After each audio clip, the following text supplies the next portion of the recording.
For the last 24 years, one of Europe's last dictators, Nicolae Ceausescu, has been ruling Romania with fear and control. His face decorates walls, his speeches fill every radio,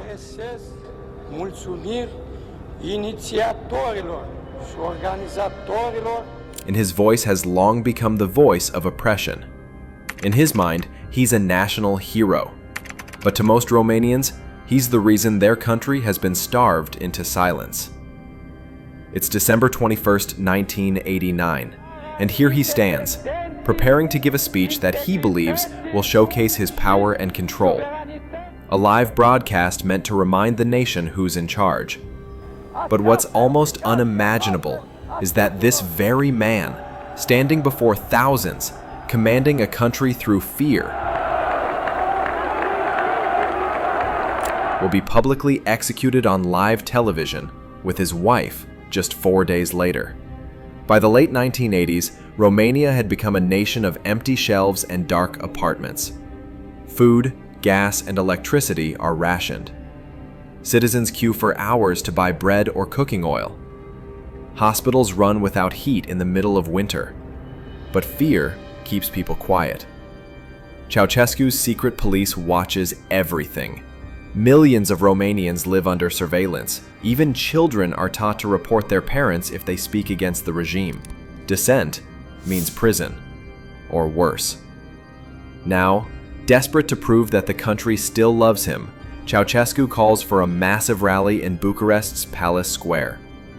Over 100,000 people are ordered to attend, many brought directly from factories and schools.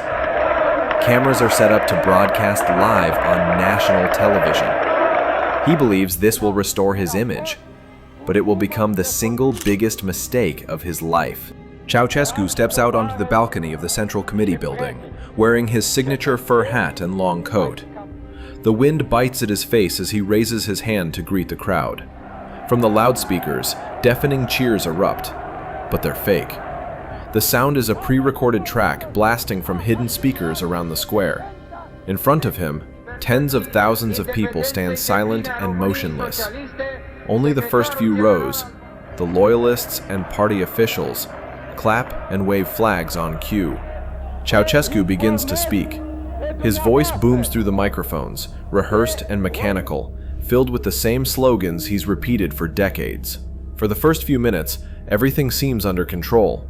But as he begins to boast about wage increases and economic success, a sound breaks through the artificial applause. A shout, somewhere deep in the crowd. Then another, and another. The noise spreads like fire. People begin to murmur, whistle, and yell. The pre-recorded cheers continue to play over the chaos, but now they sound distorted. The dictator looks confused. His wife Elena leans toward him, whispering nervously. Suddenly, panic ripples through the square. Someone throws an object. A loud crack echoes, maybe fireworks, maybe gunfire, and the crowd surges. Security guards rush forward. The cameraman, trained for this exact scenario, turns the camera upward toward the sky to hide the chaos from the live broadcast. Moments later, the feed cuts out. The television screen goes black. For the millions of Romanians watching at home, the silence says everything. The dictator who once ruled their lives through fear is now visibly losing control on live TV. The crowd no longer fears him. The cheers are gone, and for the first time in decades, the sound echoing through Palace Square is the sound of freedom. As the television broadcast cuts to static, the streets of Bucharest erupt. By nightfall, the capital is alive with the sound of gunfire and chants for freedom. "Down with Ceausescu!" echoes from one block to the next. Crowds pour into the streets, waving torn flags with the communist emblem cut out. Soldiers arrive with tanks and live ammunition. Ceausescu gives a single, devastating order. Fire on the demonstrators. Snipers open fire from rooftops. Protesters fall in the snow. Tanks roll through intersections, crushing barricades. Still, the people keep coming. By morning, something extraordinary happens. Soldiers begin to defect. Many refuse to shoot. Some lay down their weapons and join the crowds. Entire army units switch sides. Inside the Central Committee headquarters, panic spreads. Ministers flee, aides disappear, phone lines go dead. Outside, hundreds of thousands surround the building. Chants of "Down with the dictator!" grow louder with every passing minute. It's mid-morning on December 22nd. The Central Committee building trembles as protesters push through its gates. Ceausescu and Elena are trapped inside. The guards report that the army outside has joined the revolution. In the top-floor office, the dictator frantically tries to call his ministers. No one answers. He gives his final command inside the palace. "Bring the helicopter to the roof." Moments later, soldiers escort the couple up the stairwell as the crowd floods into the building below. On the roof, Ceausescu and Elena are helped aboard. Below them, protesters swarm through the square like waves. As the helicopter lifts off, they watch the people they once ruled over seize the building that symbolized their power. Ceausescu orders the pilot to head north, toward his residence in Snagov. He's convinced he can regroup, that the army will still obey him. But when he tries to radio for assistance, the only response is silence. At Snagov, he demands 2 more helicopters and military escort. The reply from the base is blunt. "No one is coming, sir." The pilot urges him to take off again. It's no longer safe. They lift off once more, this time heading toward Targovishta, hoping to find a loyal garrison. Then a chilling voice crackles through the radio. All flights are grounded. Any unauthorized aircraft will be shot down. For the first time, the dictator realizes he's completely alone. The pilot lowers altitude and lands on a roadside outside Bucharest to avoid radar. Ceausescu and Elena step into the snow, surrounded only by 2 bodyguards. No motorcade, no soldiers. They flag down a passing car driven by a bicycle mechanic.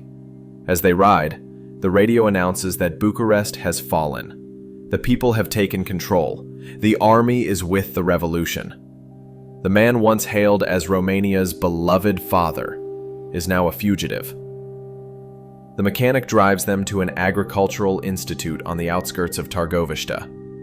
The director locks them in a small office and calls the local police. Within hours, the police hand the couple over to the army. By nightfall, the revolution has won. And for Nicolae and Elena Ceausescu, there's no one left to save them. It's Christmas Day, 1989. In a gray military compound on the outskirts of Targovishta, Nicolae and Elena Ceausescu sit in a small, bare room. The revolution has swept the country, and the new provisional government has decided to end it the only way it knows how: quickly. At 2 p.m., a group of officers and judges enter the barracks and form what they call an extraordinary military tribunal. It's not really a court, it's a formality. He calls himself Romania's president. He insists the proceedings are illegal, but the revolution has already declared his rule finished. Elena is even more furious. She shouts at the judges, calling them traitors. The charges are read aloud. Genocide, for ordering the army to fire on civilians, causing thousands of deaths. The destruction of Romania's economy through reckless policies. Abuse of power, attempting to flee the country with over $1 billion in foreign accounts. As the accusations continue, Ceausescu begins to laugh, a dry, bitter sound. "Nonsense," he says. "All lies. I built this country." The trial lasts less than 2 hours. No evidence is presented. No witnesses are called. The decision has already been made. The presiding officer reads the verdict. Nicolae and Elena Ceausescu are found guilty on all counts. Sentence: death by firing squad. The execution will be carried out immediately. Ceausescu tries to appeal, but the guards step forward. The order is final.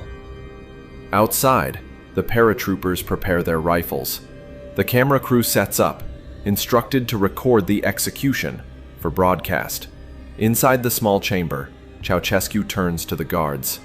"I want to die together with my wife," he says quietly. The guards nod. The couple is led toward the door. In the courtyard of the Targovishta barracks, a firing squad of paratroopers lines up against a brick wall. Ceausescu and Elena are brought outside, their hands tied behind their backs. Elena protests violently, shouting at the soldiers, calling them cowards. The guards try to calm her. Ceausescu remains eerily composed. He hums a few words of the Internationale, the old communist anthem, his last act of defiance. A soldier steps forward to tie blindfolds over their eyes. Both refuse. "We will not be blindfolded," Elena spits. "I've always faced the people," Ceausescu says. They are placed side by side against the wall. The firing squad raises their rifles. The officer gives a brief command and the soldiers open fire. A burst of gunfire rips through the courtyard. It's over in seconds. When the smoke clears, the dictator and his wife lie lifeless in the snow. Their bodies, riddled with bullets, slump against the wall. Inside, the cameraman lowers his camera. He'd barely managed to capture the moment. The execution happened too fast. By nightfall, Romanian state television broadcasts the footage nationwide. For a country that had spent decades under censorship and propaganda, the images are almost unreal. Nicolae and Elena Ceausescu, the once untouchable rulers, now dead on the ground. Across Romania, people weep, cheer, pray, or simply stare. Some can't believe it's real. For the first time in a generation, they are free. In the days that follow, the bodies are buried in a secret location in Bucharest. The revolution ends officially, and the National Salvation Front takes control.